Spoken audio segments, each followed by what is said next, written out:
on the go. Yeah, we're tracking our tropical disturbance. Before we get to that, I just want to mention we do have a couple showers popping this afternoon if you're out and about. A couple of these showers down here in Terrebonne, but we're not expecting a lot of rain today. And the next 3 days, we don't have anything too significant, just hot, humid, still feeling like summer, and a couple showers and storms. By the time we get to Wednesday, Thursday, we will start to see the breeze pick up, and that is thanks to the developing storm that will be in the Gulf of Mexico by Wednesday, making landfall in Florida by Thursday. Here is the official track as of 10 a.m. this morning. It's still not a tropical named storm. It's not a depression. It's not a storm. It's not a hurricane. We don't have a closed circulation yet. But in the next 12 to 24 hours, we will probably have a depression or a storm. And then here's the official track up until tomorrow night. It's going to be, there's Cancun and Cozumel. There's the tip of Cuba.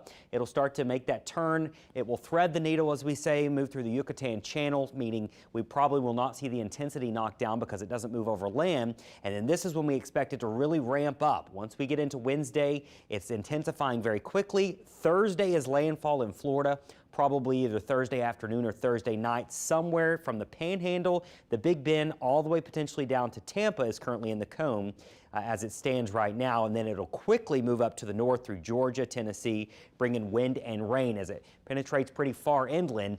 How fast it's moving, we'll probably see some pretty big winds even inland there. Now, it still doesn't have a well-defined circulation. It's still in the formative stages. It's coming together. So we could still see some swings in the track. I don't think it's going to swing our direction in any dramatic way, but we could still see it swing around somewhere in Florida there. And so don't be surprised to see some adjustments as this storm still gets its act together and develops that inner core. Hurricane hunters are flying right through a big burst of storms pretty soon to see, is that where the center is coming together?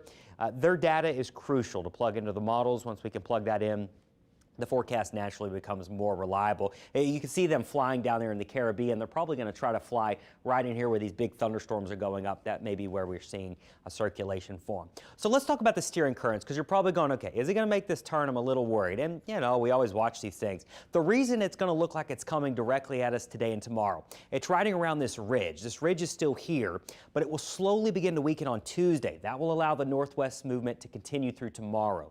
Now, the ridge will weaken enough as this trough comes down. Look at this, opens up the Gulf, and this is why it's going to make that turn to the north. It's riding around the ridge. It's riding around that trough of low pressure.